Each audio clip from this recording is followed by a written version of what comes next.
Hi friends, thank you for tuning in to the Concussion Coach podcast.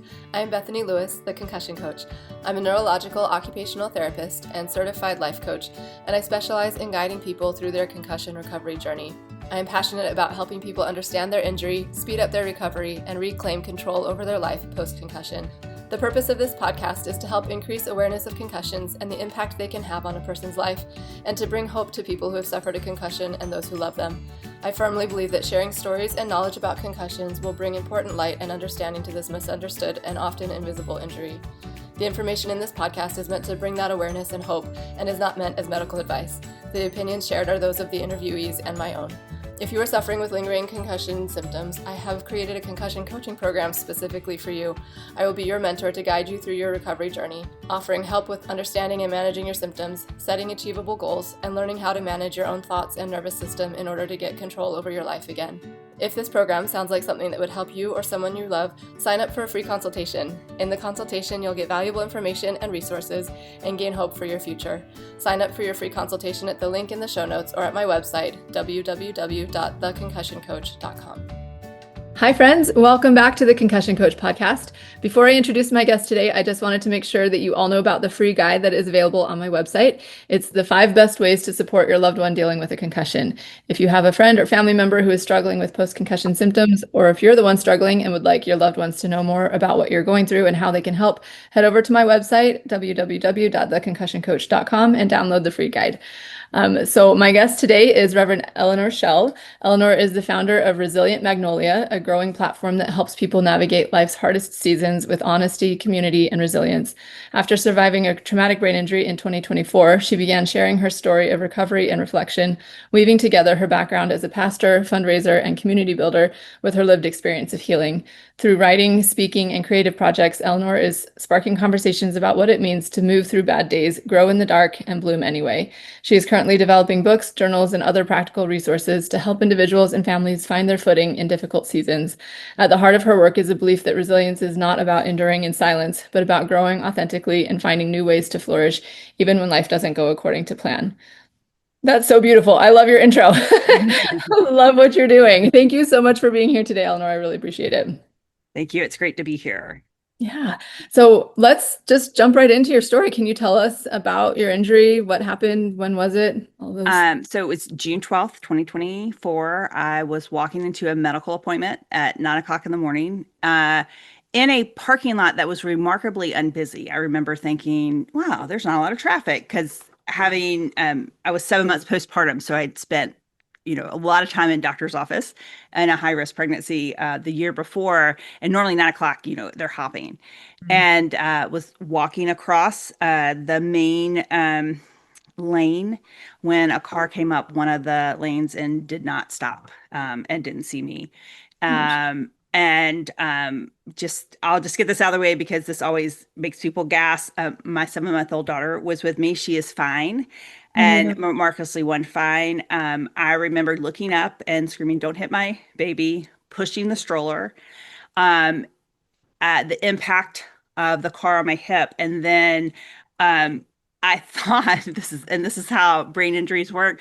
Honestly, I was for like a whole day was like, I didn't lose consciousness. I didn't, I thought like the car just bumped me and I'd fallen down because I remember the hip, and then I remember being like set up on the parking lot. But as I thought about it and as I kind of processed the scene and everything, like my shoes were behind the license plate. So I had actually gone up on the car and then had been thrown off, and I was about 5 feet in front of it. I thought I had been bumped 5 feet out. And actually, I'll say this, mom adrenaline and juice is real because, I wanted my baby. I wanted someone to call my husband. The first thing I said when I woke up was, my head hurts right here and my ear hurts. And then after that statement, head impact injury did not come into the conversation until several days later. Oh, interesting. Because when we got to the ER, my we were had to be separated to the pediatric ER, the adult ER, and I wanted to get to my baby, and I was like, I'm fine. No, I didn't lose consciousness. I had a headache. But I was sore everywhere. I had a broken elbow. We thought my leg was broken at the scene. It turned out it was not. But so my whole body was on fire. Um, Mhm.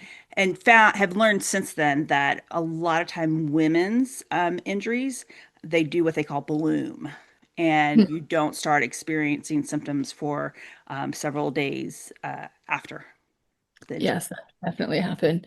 Um, you did you're pushing the stroller fast? Like, was that fast enough? Did It she get it hit as well or no? yes, but um well, what they believe happened is that I pushed it far enough out of the way that the car didn't make impact with the stroller until it stopped. And so the stroller did tip over and Mm. she rolled out. She was in a pram because that's healthier for babies, head shape instead of the bucket. It's a very proactive mom. Um, and so they think she just rolled out. So she had a few scrapes, and I mean, she had an entire workup. And yeah, and what one of the doctors told me that babies are made for this. Babies are made for impact. He's like, think about like the evolution that when he's like, think about the baby that was born, was strapped to the mom's back and was hunting and gathering. Mm. They are made to tumble and fall. Their bones aren't fully developed, their brains aren't fully developed. They're squishy for a reason because they go through impacts.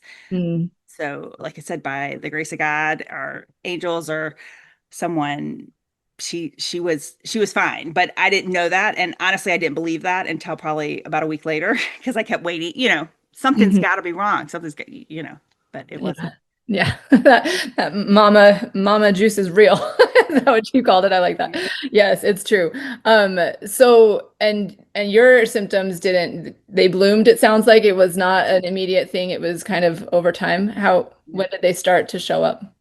So what, well, and I'll say this was kind of funny. I actually am good friends with one of the ER doctors, and he was the ER doctor that actually met our ambulance. And so I've kept in touch with him afterwards. And one of the things he said, this is a good reminder for us not to believe what the patient says because, they said, did you lose consciousness? And I was like, no, I didn't lose consciousness.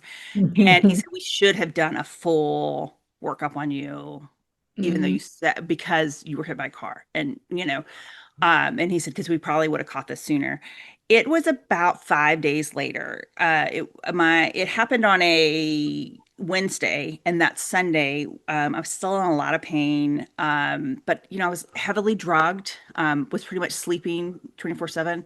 But that Sunday, we went to the church that I was working in part-time at the time, and we were standing up to sing hymns, and I'm like, I'm gonna pass out. And got to one, and like the second hymn we were singing, I kind of, I don't know that if I really passed out, but I kind of sat down, and it was kind of that woozy, like, did I lose consciousness? Did I not lose consciousness? And on the way home, I told my husband, I said, I think something's wrong with my head. I think I have a concussion. Mhm. And I was dizzy. I was but couldn't keep my balance right. I was walking wonky, but we kind of, was that because my leg was injured? And my head hurt. Like my anytime I let because I was starting to try to wean off the pain medicine from the ER, and anytime stopped taking it where I was kind of more awake, my head hurt no matter what. So my head hurt. And what was interesting is I couldn't get diagnosed. My primary care physician was out of town, so I couldn't get an appointment with her, and no one would see me. I couldn't get into urgent care, wouldn't see me because it was an accident. Um, I Googled, concussion doctors in Charlotte, called all them. They wouldn't see me. They only saw people after they were diagnosed with a concussion. So I ended up having to go back to the ER to get diagnosed with a concussion. Which was, What? yeah, That's really interesting. Huh. Yeah, yeah. that surprises me okay, No. interesting and frustrating. I'm sorry. The whole journey, medical part of this whole journey has been very frustrating. You are not alone in that. I wish, I mean, That was mean. I was gonna say, I wish you were alone in that. Yeah, I know. Well, no, I wish yeah, nobody was yeah. dealing with it. Yeah. So, yes, yes. Okay. Man. All right. So you ended up going, how long after the accident did you go back to the ER to get? It was like 6 days. I went back on the Monday, so I guess 5 days later, 6 days later. Okay. Okay. And they did say, yeah, this was a concussion. Yes, they said this was, they did the CT scan, of course, with a concussion. There's no, imaging. And they said, yeah, you have a concussion. And they sent me home with a list of concussion specialists in Charlotte. Okay. Okay. So how did well let's because I do want to hear what other things you tried and stuff, Yeah. but you mentioned some of the symptoms that were coming up. Were there other ones that came up further down the line or My vision was wonky, had a hard time coming up with words, wasn't remembering things. My neck and my neck was very, like I could barely move my head. And my head just, I had what I now know is a migraine headache. I had never had one before. I had sinus headaches every now and again, but had never really been a headache person. And my head just hurt. And I had, and my right ear felt like it was full of fluid, like when you're going up in an airplane, like it just Uh-huh. felt clogged. Interesting. Did they, I'm curious, you're actually not the first person to have mentioned ears feeling like it needs to pop before to me. So I'm really curious did you find out what that was or Never found out what it was. I did find out that I had lost some of my conductive hearing. I lost like 20% of my conductive hearing on my right side. And it did, it was probably 10 months or more before it cleared. But I still get ringing in the ear and still don't have all the hearing that I had in that side. Oh, dang it. I'm sorry. Does the ringing um cease? Like is it all the time or does No, it oh, it comes and goes. okay. So no, yeah. Okay. Well, that's crazy. So well, yeah. How did your life change following the concussion? What was How did it for not you? change? Yeah, right. Maybe that's what I should ask. So but prior to the injury, I was um, very involved and busy in my community, both professionally and volunteer wise, and as a mother. Um, I was I was late in life having children, and what the great thing about that was is I was established enough in my network and my career that I was able to do really meaningful work as a contractor. So I was also able to be primary caregiver for my children. At the time of the accident, I was in my seventh year at a charter school here whose mission is to eradicate generational poverty and helping them with their fundraising. And then they were in a leadership transition in external communications. I was part time at a church, the oldest church in Mecklenburg County, helping them kind of revitalize. I was working with the city on some community engagement and one of our corridors of opportunities. And I was also the primary caregiver for my children. We did not have a nanny. We did not have daycare. My oldest was in kindergarten, had just finished kindergarten, and my middle was in fours class going into TK, and then I had Blakely was my 7 month old, and I used babysitters on occasion. Blakely went with me a lot of times when I worked, and we're in a Zoom world, so I was able to work from home with her and my family local. Um, and I had really kind of leaned out for the summer. It was the first summer I hadn't put my kids in a bunch of camps. I was like, we're hanging out at the pool. We're gonna have an old fashioned summer. Had a bucket list, and then I could not even. I had the accident, and um, honestly, to this day, cannot take care of my children by myself all day anymore, much less do the work that I did. I couldn't drive. I There was one day that my husband left me pretty early on within the first week or so home with the baby. My boys had something, and she woke up and I couldn't get the bottle open to put milk in it, and I had to go to a neighbor's house. So I kind of went from like, and my husband, I'll tell you, this is my husband. My husband's right. I'm the franchise player, is how he puts it. I'm the one that the family's built around this. And I went from the franchise player to the injured reserve. And I was the guy that felt like I was walking out on the field in sweatpants and crutches and was not contributing to anything. Mm. That's a huge change right there. And like, re oh my gosh, I can't even imagine how challenging that would be. I'm curious with the not being able to open the bottle. Is that because of like hand strength, or you just couldn't figure out how to do it? Like cognitively, it was challenging, or was it? There was some cognitive what part of it was because I had the broken arm, but there was cognitively like it wasn't working the way I thought it should because and because I like and I didn't think about, oh, I can turn it this way, Mhm. like with the Problem left solving? arm, I couldn't promise. I was just like, this isn't doing what I'm supposed to be doing. Mhm. um and had a knock. I mean, I had a knock on like three different neighbors' doors. I mean, it was just awful. Oh my gosh.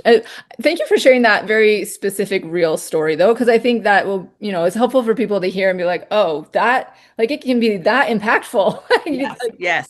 it's helpful to have those kinds of specific stories. And yeah, and I know let's talk about it now. How did that impact you?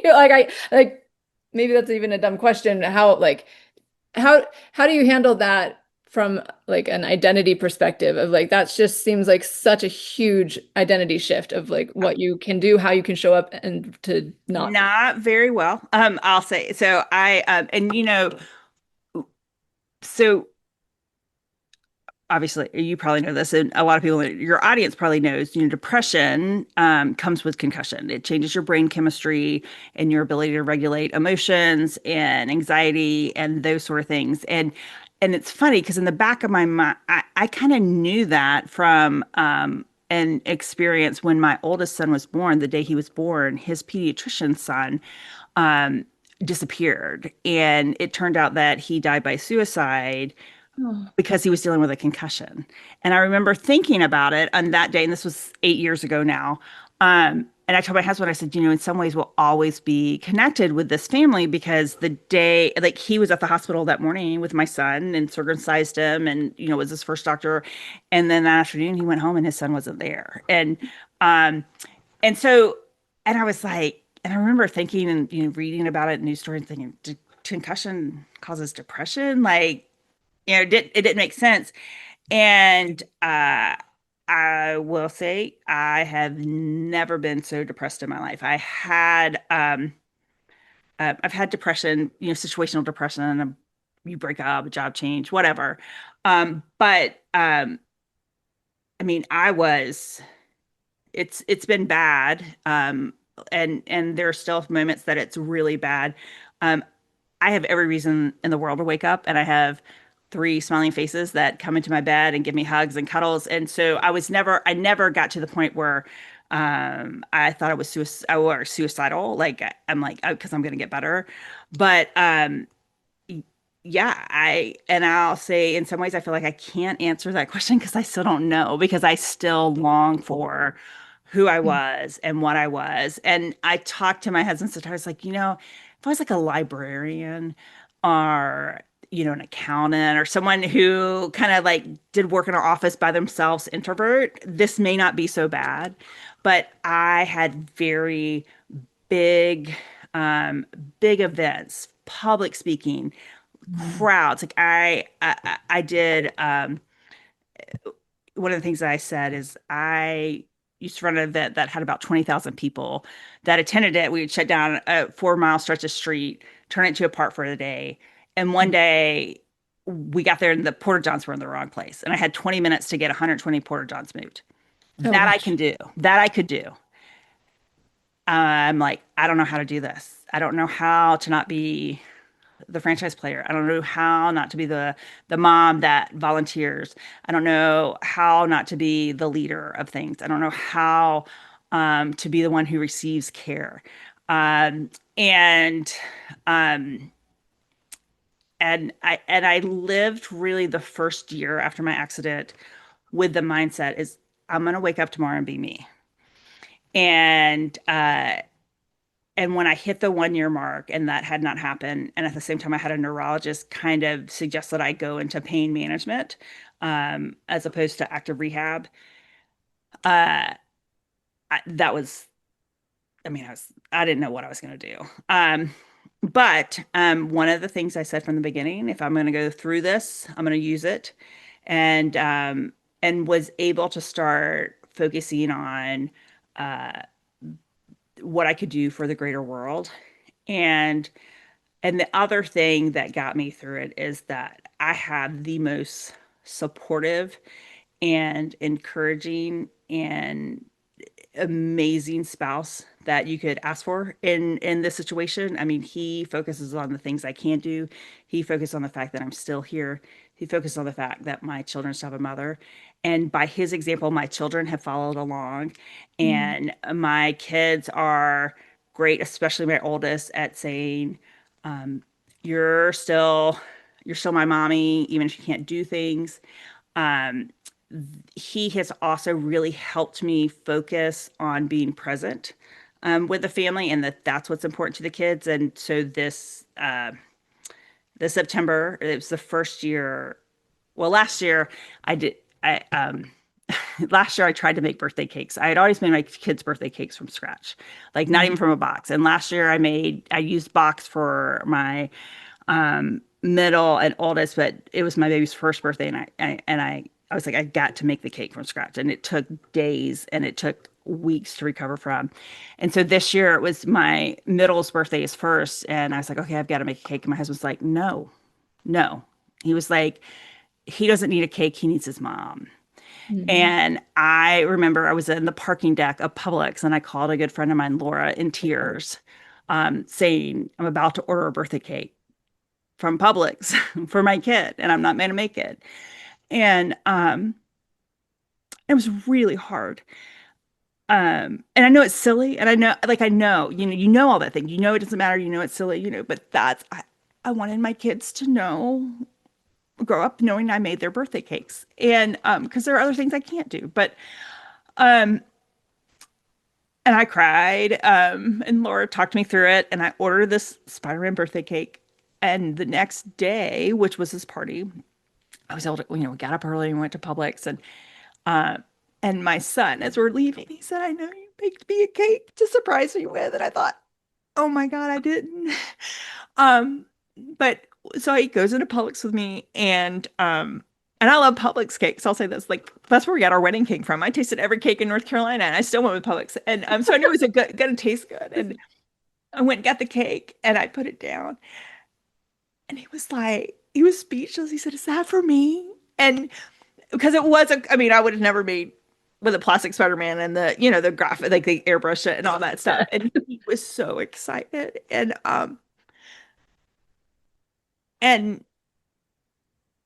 I needed that. Like, it was like, and he was more excited too, because I was able, he was having a Chuck E. Cheese birthday, which was, it's not the most brain injury friendly place. Um, but I was able to go to the whole party and participate. So, I spent some time in the corner with my headphones on. Um, but I was able to play a game with him, and I was able to bring the cake to him with lit candles. And um I was able to go after the party was his brother's soccer game. I was able to go to the soccer game. And it was my husband's birthday. My son was born 3 days after my husband's birthday. And so it was my husband's birthday. And so now we do have part-time help with the kids. She took the kids, and I was able to go out and spend an hour with my husband in the afternoon for his birthday. So, so the essence of who I am, and because being a wife and a mother has always been my most important role and job and vocation that I've always wanted to do. And so my essence is still there, even if practically it's not what I would want. But I still struggle, and I probably always will. I mean, it's part of it's coming to that place of acceptance of this is not what ideal, and I'm going to be mourning this, but I'm going to continue to make um, the best of what I can. Mhm. Thank you so much for sharing all of that. That's very tender. And actually the birthday cake thing, I can totally I can relate to that. I had a not because of a head injury, but there was another time where it was a big deal to me to make my kids cakes, and then I couldn't this one year, and it was devastating for me. So I can actually relate to that. But yeah, thank you for being so real raw. And I appreciate that. I think it's awesome that you were able to do all of those things, like a birthday party at a place with all of the noise and craziness, and then the game, and then going out again with your husband. Like that does seem like a huge win, and I love that you I just think it's a really good example of, kind of what your husband said, like being able to be there for the things that matter and not spending your energy on the things that are not, even though they're important to you and it means a lot, you're prioritizing the things that matter most. Yeah. And that is so hard to do and so heartbreaking sometimes. Yeah. But a really a beautiful example there. I and to touch on I just so that people who are listening can hear this, and in case you are interested in listening yourself, there's a couple podcast episodes that will put in the show notes. One about mental health and depression specifically, that had some really helpful stuff in it, and then one I did a discussion with Christabel Braden from the Hope Survives podcast, Mhm. about identity specifically and how to handle identity changes after a concussion. So both of those I think have really good information and helpful things. So I'll link to those as well, just because, yeah, you're bringing up really important topics that need to be talked about. So thank you. I'm curious, what treatments and therapies did you try along the way here? Tell us So what I was hard. very lucky. So we learned very quickly, Charlotte does not have great concussion care. Which is amazing to me because we have two major hospital systems, and we have an NFL team, and we're the home in NASCAR, which both have high uh, concussion rates. And we've had two very prominent athletes who still live here who have had one retired from the NFL because of his concussion, Luke Kuechly, and then Dale Earnhardt Jr. retired from NASCAR because of his concussions. Um, and but why I was lucky is the first doctor I saw said, go sit in a dark room for 10 days and come back and see me. And so I went, yes. And No. he was like and he's like the most recommended doctor. And I since found out like he had a certification from like 20 years ago. And anyway, yeah. And so I did. I went home. I put out a message, on my phone, on my text messages, and I put my husband's number on that. And a friend of mine had post-concussive syndrome or symptoms. I know they've changed the name, Okay. from concussion she had when she was younger and struggled for about 10 years. And eventually went to the University of Pittsburgh to the concussion clinic with Mickey Collins, which is where all the NFL and NASCAR people go. So Mm. she told my husband, she's like, you've got to get her out of Charlotte. She's not going to get the care she needs. And so, we talked about it, and we researched the UPMC, and then also found the Complex Concussion Center at the Shepherd Center in Atlanta, where I have family and friends. I went to the University of Georgia, so I have lots of friends there. And um, and we had intake calls with both programs. UPMC was not seeing out of state clients at the time. Mm. So I went to, like, 4 days later, I had an appointment at the concussion clinic um, at the Shepherd Center. After I kind of announced that, because I'm a very transparent and vocal person, and I share that with my network on social media and Caring Bridge. A friend of mine who works for Atrium, which is one of our major hospital systems, was able to get me in. There is one neurologist in Charlotte who specializes in concussions. He had been here about 3 months, just finished his fellowship, and I was able to get in with him the Friday before I was supposed to be at the Shepherd Center. And he was like, well, I can do everything that they do at the Shepherd Center. But when I called to have my intake for OT and PT, it was going to be 8 weeks before I could have my intake appointment. And we kept those appointments, but we traveled to Atlanta to the Shepherd Center. And I had my intake on a Monday, and I had with the doctor, and on Tuesday, and it was 4th of July week, so I mean it wasn't even a holiday week. The next day, I was in OT, I was in PT, I was in speech therapy, I was in with a psychiatrist, Fantastic. and was able to begin. And I actually finished their 12-week program about the time I was going to have I was going to have one, like my PT intake was going to be about 8 weeks, and the OT was going to be 12 weeks. But I had finished the post-acute care at the Shepherd Center, which was Wow. great. And the Shepherd Center, they really specialize in post-acute care. So they try to get you to like 30 or 40%. And I think they did a good job at that. I had 3 different types of BPPV, which are when the crystals in your ears are messed up. Mhm. Um, and it took almost I think it took 4 weeks to get all of those back in where they needed to go, and Mhm. where they would stay and they wouldn't come out. Um, Occupational therapy, worked a lot on hand-eye coordination and eye movement. I was not quite to the point that I needed a neurological ophthalmologist, but I definitely was having vision problems and processing problems. Mhm. uh, OT, so OT was great. The cognitive therapy with a speech therapist, was very helpful. And, just worked on my balance things. Finished up there, came home, and kind of continued with treatment here. I found a great physical therapist through a friend of mine who had a long journey with a broken femur, called Performance Rehab Associates, and they work with a lot of professional athletes. Like there are professional football players that come to Charlotte in the off season and work Mhm. with the chiropractor there and the physical therapist. And I started just working with the physical therapist there, and they are certified in concussions. They had done continuing at UPMC and was working with the OT at the major hospital system.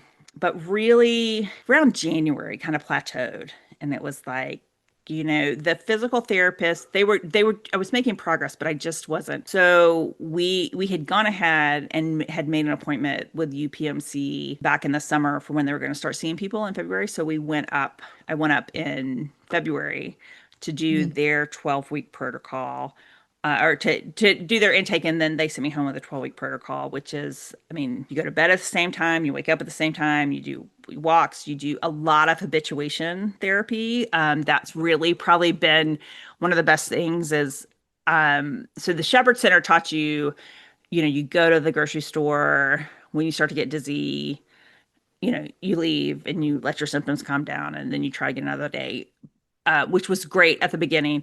UPMC, you go to the grocery store until your symptoms flare. You go down and sit in the parking lot, in the dark, quiet parking lot, and then you go back Mhm. immediately. So I did a lot of that and agility. And that was really, I went into that thinking, oh, I'm going to do this 12-week program and I'm going to come out and be great, because that's what happened with Luke Kuechly and Dale Earnhardt Jr. and my friend Brittany. But they were all in their 20s and didn't have kids. And I have 3 kids, and, I'm not in my 20s. And honestly, I kept putting off my last appointment with them because I thought they were going to yell at me and tell me I must not have done it right because I wasn't 100%. Mhm. But I went on and had the appointment, and they were like, this is great. Like, because I'm not 27. And this isn't my full-time job to get better.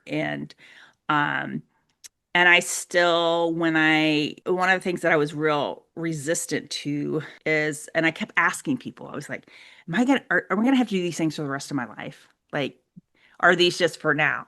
And no one wanted to say, yes, you're going to have to do these for the rest of your life. No one, wanted to be that boy. And I can understand why, because they want you to keep working, and that sort of thing.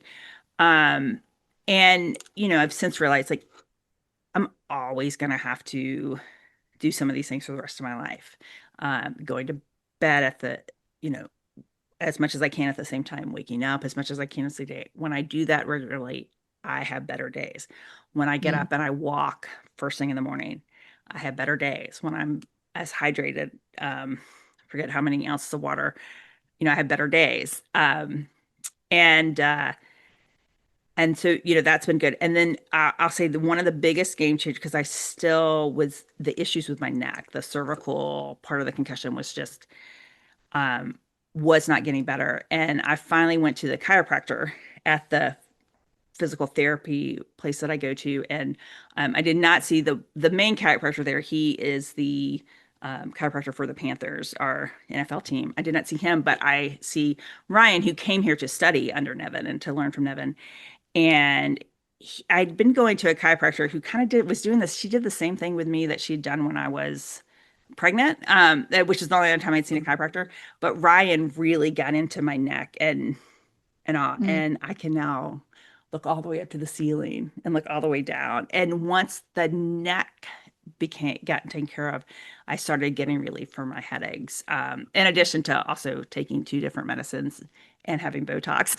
um, but yeah, so I think, and I guess that's a, and I also know how lucky I am because I'm in a support group for moms, and so many women go years without even being diagnosed or getting into the therapies that they Mm. need. And I've had the best care possible, um, in this first year, which makes a huge difference. Mm.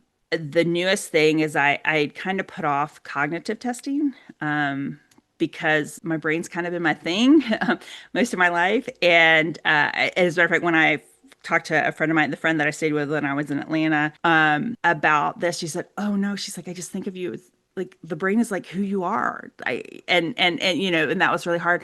But I actually just had cognitive testing about a month ago, and I'm starting cognitive therapy, and it's actually been very affirming because the first thing, it was very clear they were testing not only how my brain functions but my intelligence, and my intelligence is still there. Mm. And that was because I get so frustrated and over the stupidest things. And, you do the stupidest things for therapies, and the stupidest things are so hard. But, they gave me those blocks that I had to put together, and like I could do that. And they were asking me, questions about, who was Joan of Arc, and, who wrote Romeo and Juliet, and who was Sherlock Holmes. And I could answer those things. And I was like, okay, so my brain still works. And hopefully through that therapy and their programs, I'm going to learn skills to help me with the executive function, and the processing. Yeah, that there are so many pieces to this, right? Like I think that Mhm. you're a great example of this. I love that you've been able to go to so many places and getting or have gotten good help along the way. That's massive. So helpful. But yes, you're gonna go like you go to one place, you get some really good stuff out of it, you learn some things, and then you do something different and you learn more things and you get like you're improving and also you're getting different things from different providers it sounds like you're going to places that specialize in concussions and that makes a huge difference. It So really does. it really does. I'm so glad to hear that. I'm curious with both of these programs at Shepherd Center and UPMC, did you it sounds like they're both 12-week programs. Were they like you had therapies every day? Was it like an intensive kind of thing or how did it work? So Shepherd Center is, I saw a special, I did twice a week there, and I was able to space it out, because where I kind of was in Atlanta for about 8 days, and I was able to be home for 5 or 6 days, and then would go back like through the weekends.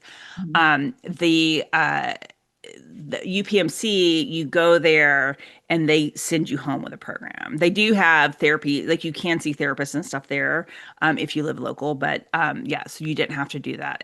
But it was I mean, I called it brain boot camp, is because it was like, this is when you will wake up, and this is when you will go to bed, and this is everything you will do in between.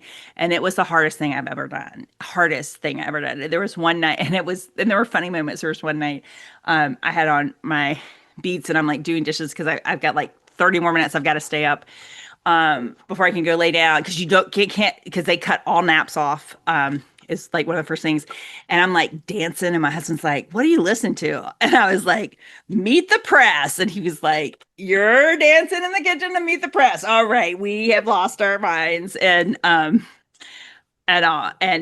cried a lot. But I did it, and I did around week 4. It started to be like, okay, and I had to adjust it a little bit. I needed more sleep than most people. And once I got that extra hour in, it was pretty, Mm. um, I was able to really feel like I was thriving in the program, even though it That's was hard. Yeah, that's awesome. Way to do hard things. Yeah. So proud of Yes. you. It does. A lot of times the stuff that people, as I'm an occupational therapist and I've worked in a clinic, and people like I was like, man, the stuff that we're making people do would be hard for anybody, and we're making people with brain injuries do this. Like that's Yeah. just cruel and unusual. But Yeah. so it's hard. We make you do hard things, and you're doing better with it. I love it. It's it's hope filling, I hope. I hope people hearing It this is. It is. know Yeah. that there's good that can come. Um, um, okay, so I know, um, well, is there anything else about the overarching story that you want to make sure that we cover before? Yeah, I think that's about it. I mean, just, learning how little doctors know about it and having to make sure you're finding the best care for yourself. Um, Even if you have to go, and don't accept what they say. I have a I've transferred to a new neurologist because my old neurologist, I think he's really good if you fit in the box. And being a woman who was 7 months postpartum, because hormones can affect concussions, and I think that's part of why mine was so severe. Mm, Um, and and it was just time, and I switched to a new neurologist. And one of the things she said to me, she's like, she did research it actually in Pittsburgh, post med school, but it's been 15 years. And, she said, you're going to know more about the latest and greatest concussions than I will. But I mm, will read anything you send to me and I will research anything you want me to. Um, and that's the type of doctor that you need, especially if you are someone like me and many other people, that this is not going to be a short-term thing. mm. Bless her. That's awesome. I love to hear that there are doctors out there who are humble and willing to learn and want to give you the best support that they can. That's the beautiful thing. So thank you, all of you doctors out there who are open to that. That's fantastic. I'm glad that you've got somebody like that. And as we're still a little bit here on the general story, if you could go back in time and give yourself advice early on, what would you tell yourself? That this is not you're not going to wake up and be fine one day, and that this is going to be a journey. We knew this was going to be a struggle. We knew that I was not going to be able to work temporarily. We knew that you know that it was going to kind of knock our family down, and but we thought we could rebuild, like. um and so we had friends like offer to do GoFundMe pages and stuff when the accident first happened. And we're like, no, no, we don't need that. We don't need that. And then it was like, oh, we don't know how we're going to pay our mortgage. We don't know how we're going to, luckily I have amazing health insurance, and I have and the Presbyterian church covers it for 2 years while you're on disability. So I didn't have to go on Medicaid like a lot of patients do. So I did have that advantage, but we're struggling still to go from a two-income household to a one-income household, and to need extra help and that sort of thing. And so we did finally let a group launch kind of like a GoFundMe. It's called Give a Hand, in May or June of this year. And it and people have been extremely generous. I don't want to, but it wasn't. I think if we'd done that right after the accident, like it would have been shared in the mom groups, and everybody been like, "Oh gosh, a mom and a baby hit back hard." But it was kind of like after a year, and they're like, "Well, you're talking fine, and you're," Mm, um, and that sort of thing. So that's I think I would have tried to prepare myself for, this is going to be a shift in your, and mm, it's not just going to go away. And Because I think you hear, I mean, when we think about concussions, you don't think about. And I'll say I'm really proud of the medical community, because just in the past 6 months, they've stopped. They're changing how like they now just have brain injuries. It's not traumatic brain injuries. It's not mild brain injuries. I mean, it's traumatic brain injuries. It's not mild are severe brain injuries. And the research has come out. Like there was a guy, one of the articles that came out when they were talking about the shift was like, this guy was like, yeah, I had a guy that was in a coma for like, you know, 6 weeks, and like, I thought, oh, severe brain injury, da da da. And he woke up, did 2 weeks rehab and was fine. Um, and then I got someone who a kid bumped on the head at a hockey game, and he's still recovering 8 years later. So like people are realizing that a brain injury is a brain injury, and everyone is different, and you can't just categorize them Yes. on the little thing. Yes, that is a significant change that's happening, and I thank you for bringing that up.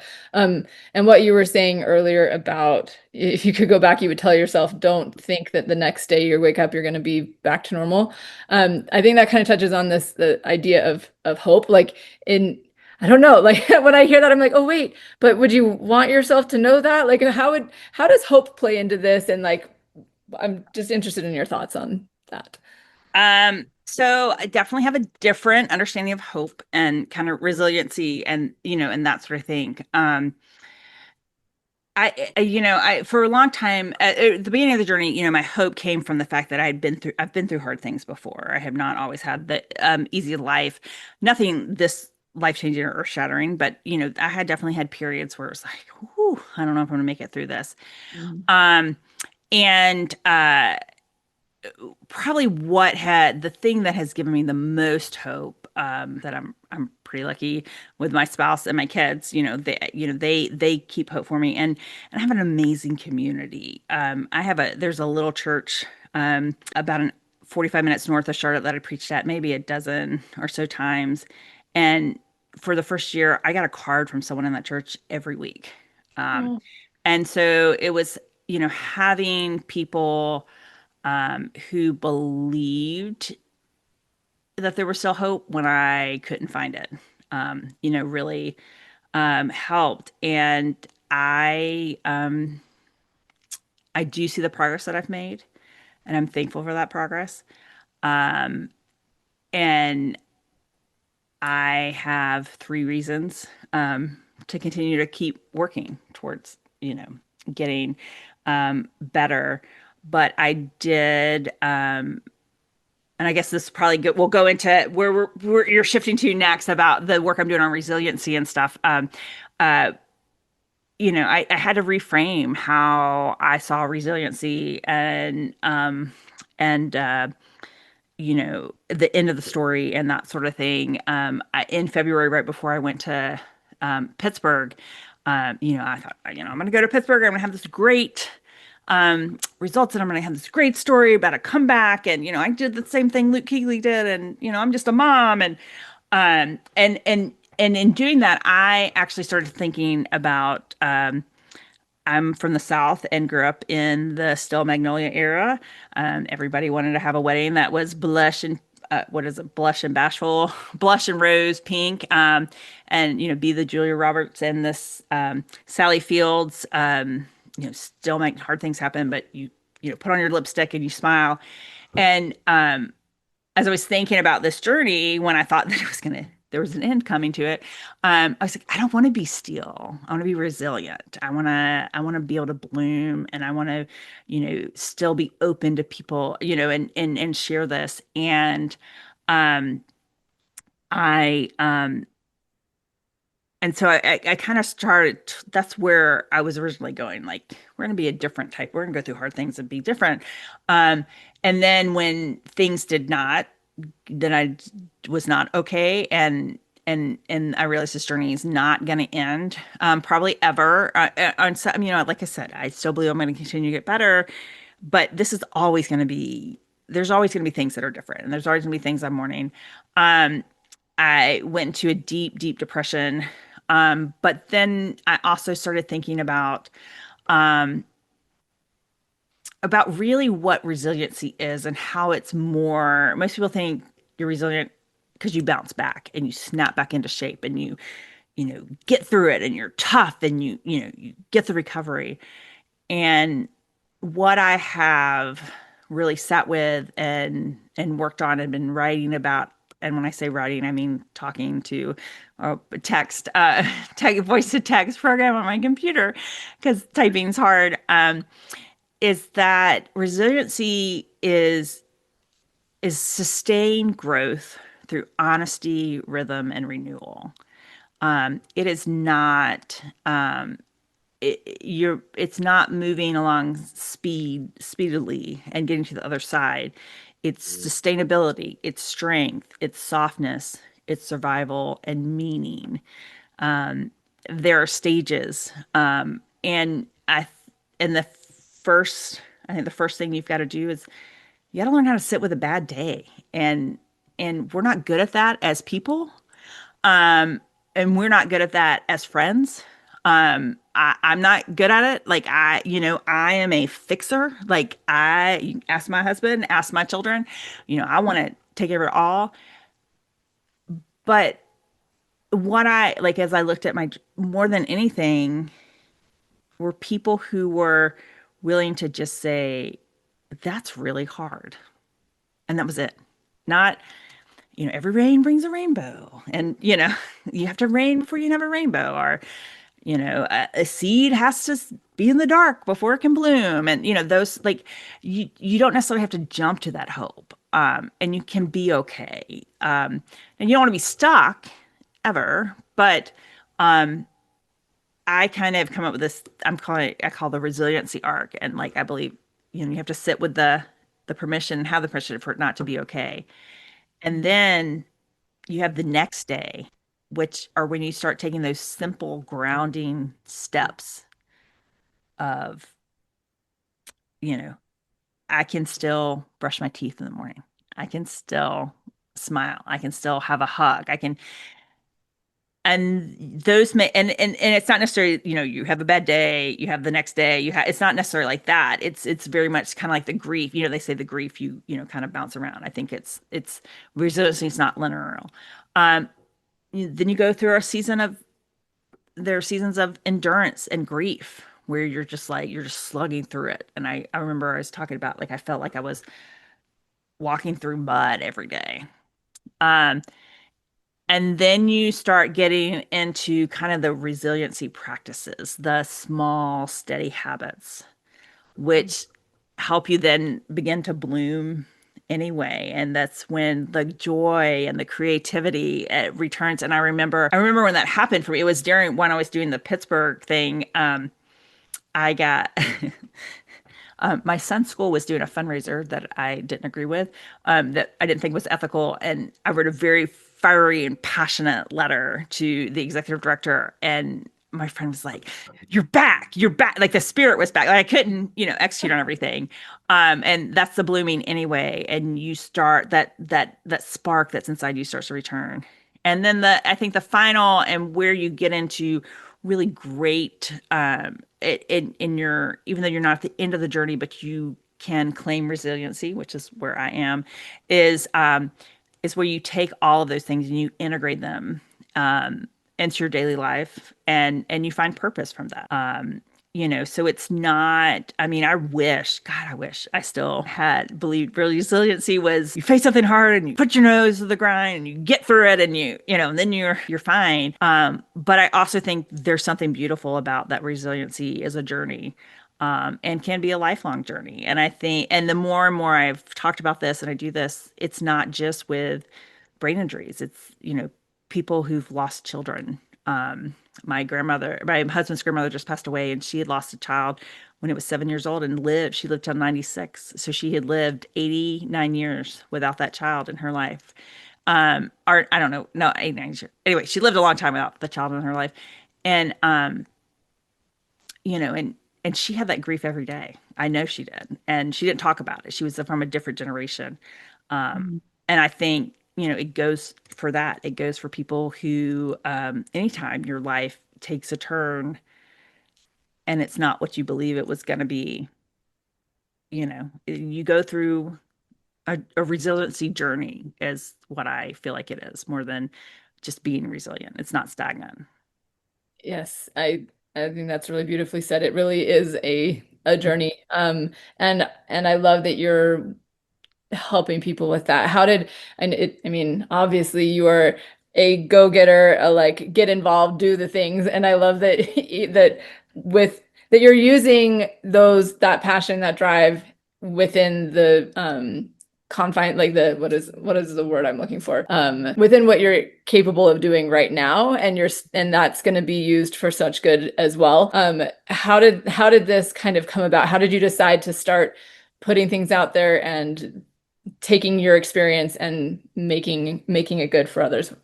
Well, I mean, from the beginning, I kept saying, if I'm going to go through this, I'm going to use it. And I kept thinking, like, I kept looking for the end of the journey, to be able to use it. And, what is the great thing I'm going to learn? What is life going to be like on the other side? And so I thought it was going to be more traditional like that. And then when it wasn't, and when as I continue, so one of the things that I do when I walk, most mornings still, I I talk into my headphones while I'm walking. I'm sure the people in the neighborhood are like, this crazy woman walking around talking to herself at 5:30 in the morning. But and it's really processing my own emotions and my own things, and then really at the same time seeing other women. I'm in a great career mom group, and there were a couple people who ended up with cancer in the past year or so, and people with job losses, and and all those things, and realizing, like, women, I don't think I'm alone in not knowing how to do this. We keep it all together. I was a fair play facilitator as well before this, that's talks about the invisible load women carry and the cards that it takes to run their family and how many we hold on to. And, like, women are good at holding on to those things and doing all the things. And so I had that. And then I also started thinking about, what do I wish I had during this time? And so the first thing I thought about is, like, I want a journal that does not have one inspirational quote in it.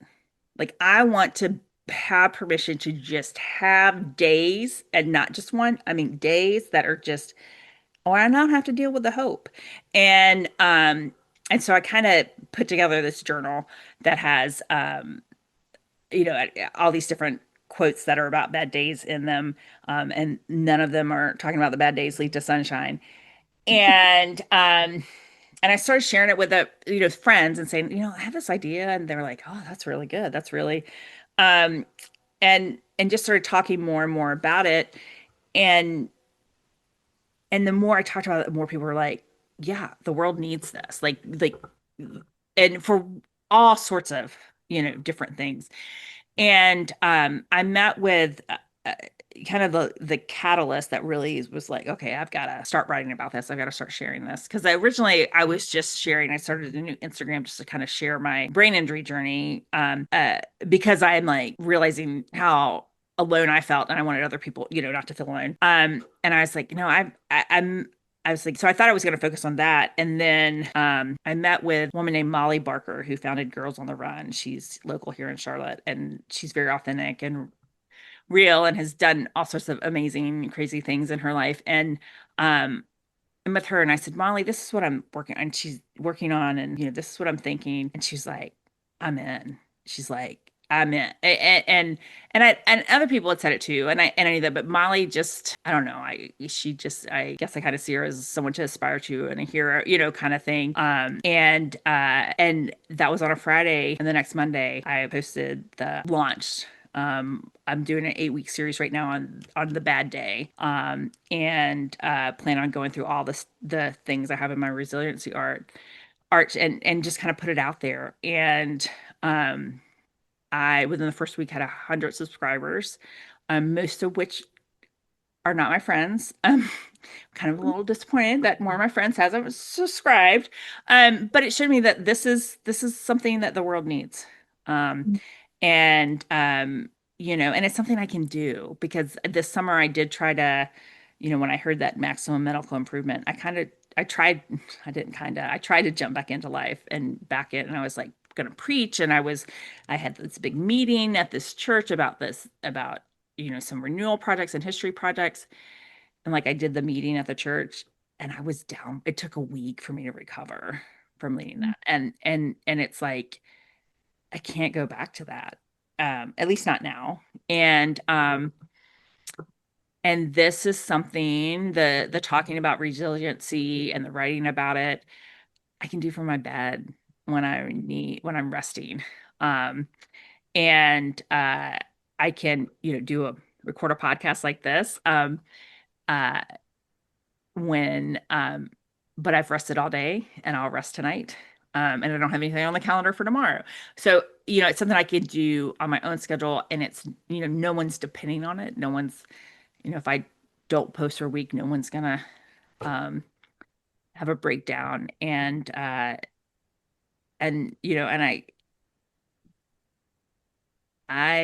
have just always lived my life in service and community. And this is helping me feel connected. And like I'm still doing that, and like I have a purpose. Even if it's not, my great story that I wanted to get up and give a TED talk on. If you just work hard enough and you're gonna be okay. And I think, honestly, the world needs, because there's a lot of things that are not okay in this world. And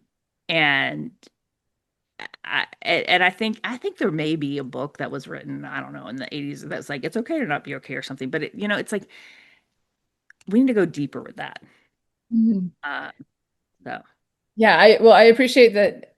I love that you shared the whole, like, I wanted to have this nice, perfect, like, tied with a bow. Here was yes, my experience and it's done. But that's not the reality for most people most of the time with most of the things we're dealing with. So this is just very real and very like relatable. Like, and I think it is helpful for there to be people out there who are like, hey, I'm in the middle of my journey still. I'm still in it. And yeah, I have a friend who has a podcast called Messages from the Middle because it's about her dealing with ongoing depression stuff. And she's like, I'm not all the way through it. I can't tell you what it's like at the end, but this is where I'm at and this is what I'm yeah. going through. So I just think that's really beautiful and authentic. I am curious about just really fast, if you wouldn't mind sharing, did you end up doing any kind of therapy, or was there anything that helped you with the depression piece? Oh, yeah. So I'm in therapy a lot. I am on drugs. A lot, not a lot of drugs. No, yes, I have an amazing therapist here. Honestly, started with her thinking this was going to end, and thinking I was going to do um, the EMDR to deal with the trauma and PTSD, and like we haven't even gotten there yet. We are starting to get there. I'm starting to get to where it's not a weekly crisis. And But yes, I am seeing a therapist. And I'm really lucky because I come from a family that therapy was always seen as a tool. So I had seen therapists, throughout my life. But I have a great therapist and a great support network that is very open about mental health journeys. I have several friends who are therapists, ironically, and my husband has seen therapists as well, and so he's really supportive of that. And then I have there is a psychiatrist that is based in Charlotte who she's a sports psychiatrist. So, and she actually specializes in head injuries because she works with a lot of NASCAR drivers, which is why she's in Charlotte. And so I have her to help with the medication and the regulating that, which is really helpful to have someone who is not only trained psychiatrist. I think primary care physicians can be great, but when you're trying to figure out the balance of stuff, having someone who really specializes in that is great. And then the fact that she has brain injury is icing on the cake. Yes, absolutely. That's awesome. Thank you. I'm glad that we put this out there. I want people to know that there's help available for the depression piece as well, and that you can Yes. be able to find good help. That's beautiful.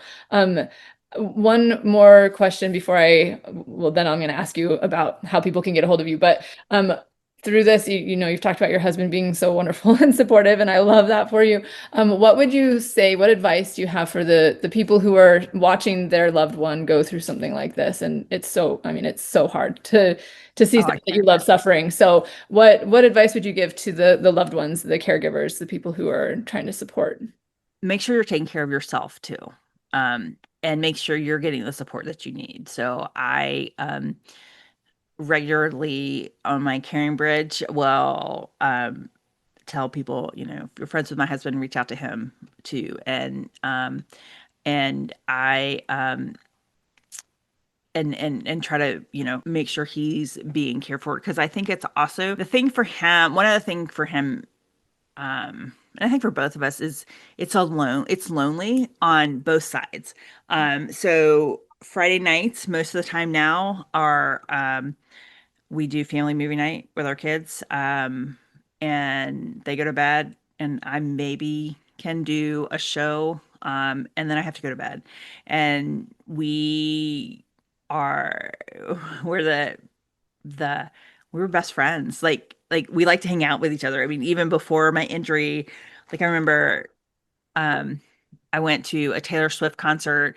I don't think we were married yet. And like the whole time I was like, I wish Blake was here, not because I couldn't live without him, but because I was having a great time and I knew he would too. And I was there with my girlfriends, which was awesome, but it was like, yeah, I want to share this with him. And that's kind of how we live our lives. Like, um, and you know, and because we have kids, and it's not necessarily, he can leave and go hang out at a bar, or hang out with people.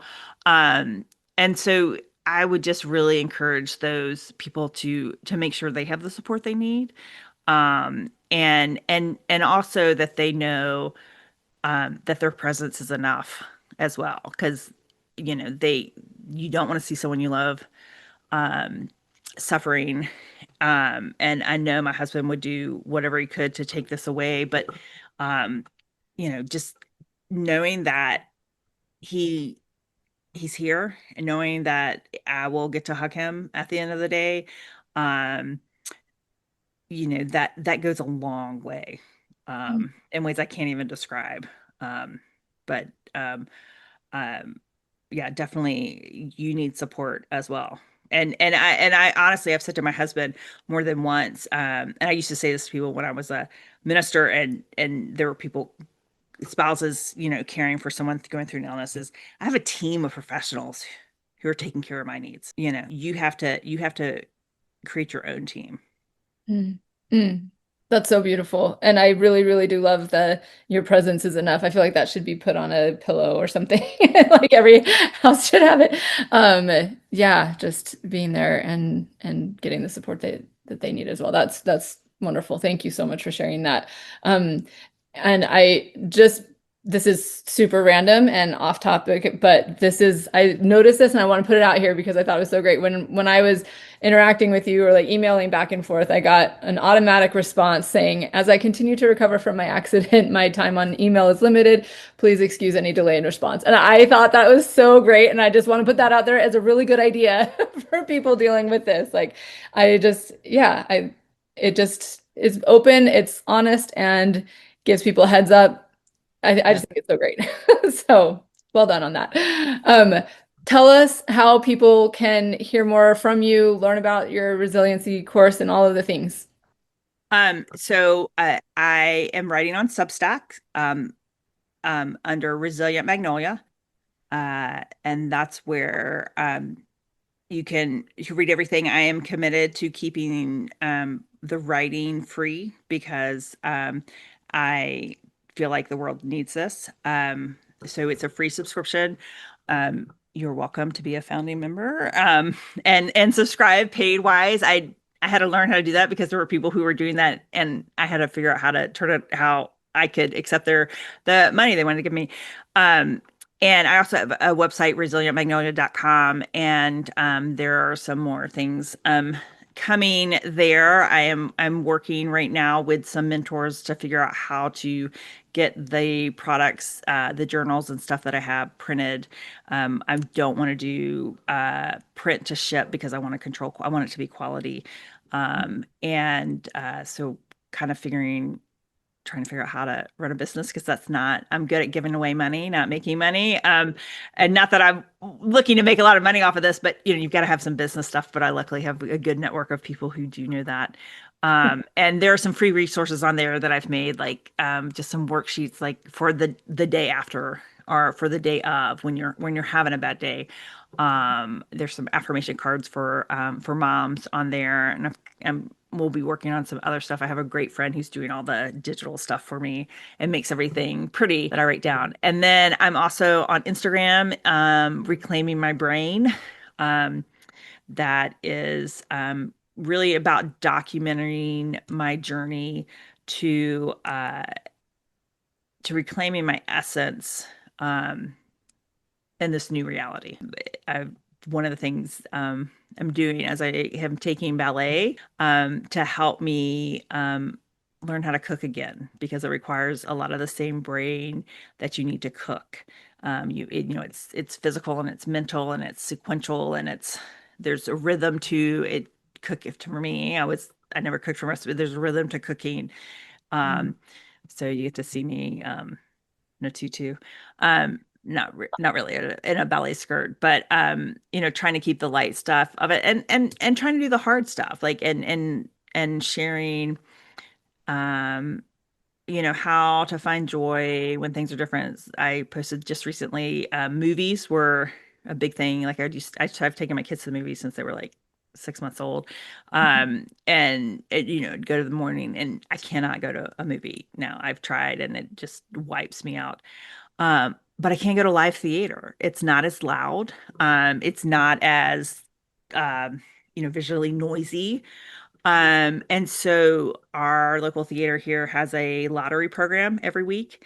So we started entering that, and like I've gone to see Wicked with my kids, and I went to see Beetlejuice, which that one had to close my eyes a little bit, and that one and so that's, we can't go to live theater every week, even with the lottery tickets, but it's still a way to interact and have that similar experience with my kids.